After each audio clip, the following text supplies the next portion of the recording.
How he describes it in his own words in the September 20th issue, 2018 of Independent Brewer. It's the review of Grandma Edith's Rhubarb Pie and a Bottle Ale from Artemis Brewery. Let's all take a step back from the ledge, people. Let's remember that most of us who are old enough to drink in America were born in a century where the vast majority of beer was piss-poor lager made from a handful of companies. If you claim you like any of that watery effluence now, it's probably because you've tethered it to some insidious, nostalgic sentiment. Or it's because you're too cheap to drink anything better. Either way, when your liver kills you out of spite, it's your own damn fault, and I hope your city coroner has the guts to call your death a suicide.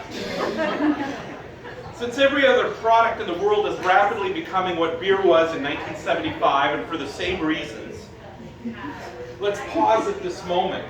It's a glorious time, perhaps never to be seen again. And even as I write this, my fridge rattles 20 feet away, filled with 13 varieties of beer from 21 different brewers, and I already weep for their loss. And most of all, this era's ability to surprise me. As you know, I buy most of my beer at Craig's Wine and Spirits in Dinkytown. Half of it special ordered by KT, the smartest and therefore angriest person in customer service. Last night, KT immediately handed me a six-pack of something called Grandma Edith's Rhubarb Pie and a Bottle Ale. Told me to go home, drink this crap, and shut the hell up. She helpfully added, if I didn't like it, then something must be wrong with me.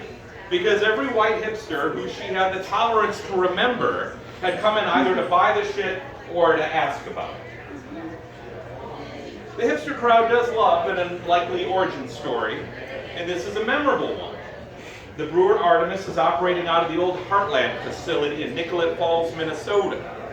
And the brewmaster, Diana Winter, is apparently the same ex-Heartlander employee who brewed her first IPA there at age 19. She's hanging her own shingle now, but before we confuse it for some bootstrapped operation, the reader should bear in mind that she has earned professional facilities well beyond the reach of most first-time brewers.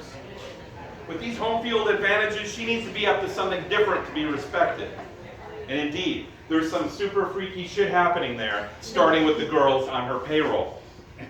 Ms. Winter's entire production team is a cadre of women over 65, all of whom happen to be grandmothers, and one of whom is apparently this self-same Grandma Edith. I had my doubts, but it's the real thing. An actual Grandma Edith made this damn beer. That's not even my favorite thing about it. My favorite thing about it is that it's just okay.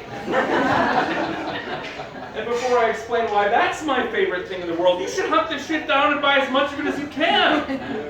Because this beer represents something nearly extinct from every shelf on every store in America. This beer doesn't make any sense. It doesn't fill any known market niche, it doesn't meet a known customer demand, or pursue any recognizable trend. This beer is merely the ultimate expression of its brewer, a 79-year-old woman named Edith Magnuson, who has next to no internet footprint, and about 1/1,000,000th the social media presence of my neighbor's 2-year-old.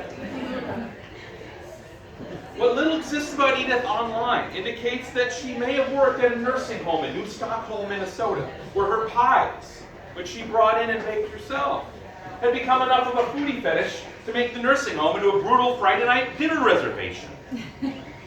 But until now, there was nothing to indicate any access to or even interest in beer. Until, of course, this pie in a bottle, which seems like a smoking gun of a coincidence. The actual pie was almost certainly better.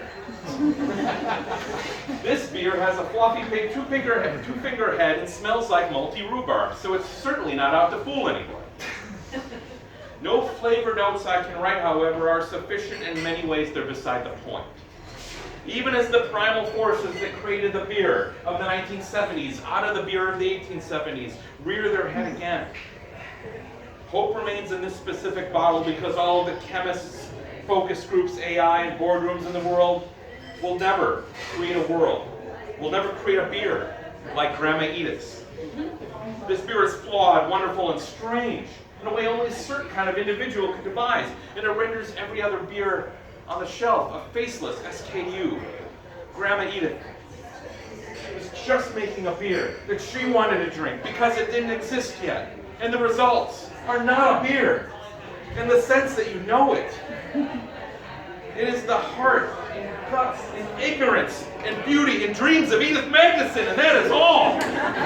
God bless it, and God bless America. Rating 100 out of 100.